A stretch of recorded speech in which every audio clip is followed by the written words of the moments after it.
नमस्कार दोस्तों, आपका स्वागत है हमारे YouTube चैनल पर। दोस्तों, आज की कहानी का नाम है ठंडी रोटी।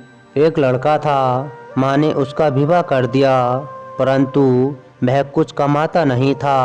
माँ जब भी उसको रोटी परोसती थी तब वह कहती थी, बेटा ठंडी रोटी खा लो।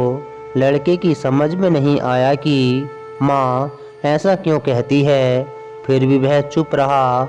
एक दिन माँ किसी काम से बाहर गई तो जाते समय अपनी बहू उस लड़के की स्त्री को कह गई कि जब लड़का आए तो उसको रोटी परोस देना।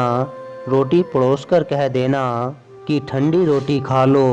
उसने अपने पति से वैसे ही कह दिया तो वह चिढ़ गया। माँ तो कहती ही है, ये भी कहना सीख गई। वह अपने स्त्री से बोला कि बता रोटी ठंडी कैसे हुई, रोटी भी गरम है, दाल साग भी गरम है, फिर तू ठंडी रोटी कैसे कहती है। वह बोली कि ये तो आपकी माँ जाने, आपकी माँ ने मेरे को ऐसे कहने के लिए कहा था, इसलिए मैंने कह दिया। वह बोला कि मैं रोटी नहीं खाऊंगा। माँ तो कहती ही थी, तू भी सीख गई। माँ घर आई तो उसने बहू से पूछा कि क्या लड़के ने भोजन कर लिया। वह बोली कि उन्होंने तो भोजन किया ही नहीं, उल्टा नाराज हो गए।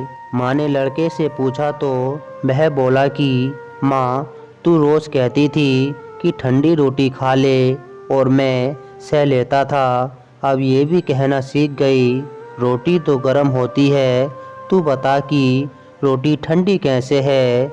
माँ ने पूछा कि ठंडी रोटी किसको कहते हैं। वह बोला, सुबह की बनाई हुई रोटी शाम को ठंडी होती है, ऐसे ही एक दिन की बनाई हुई रोटी दूसरे दिन ठंडी होती है। बासी रोटी ठंडी और ताज़ी रोटी गर्म होती है। माँ ने कहा, बेटा अब तू विचार करके देख, तेरे बाप की जो कमाई है वह ठंडी बासी रोटी है, गरम ताज़ी रोटी तब होगी जब तू खुद कमा कर लाएगा। लड़का समझ गया और माँ से बोला कि अब मैं खुद कमाऊँगा। तो दोस्तों, आपको हमारी कहानी पसंद आई हो तो प्लीज़ लाइक और कमेंट और सब्सक्राइब करना ना भूलना।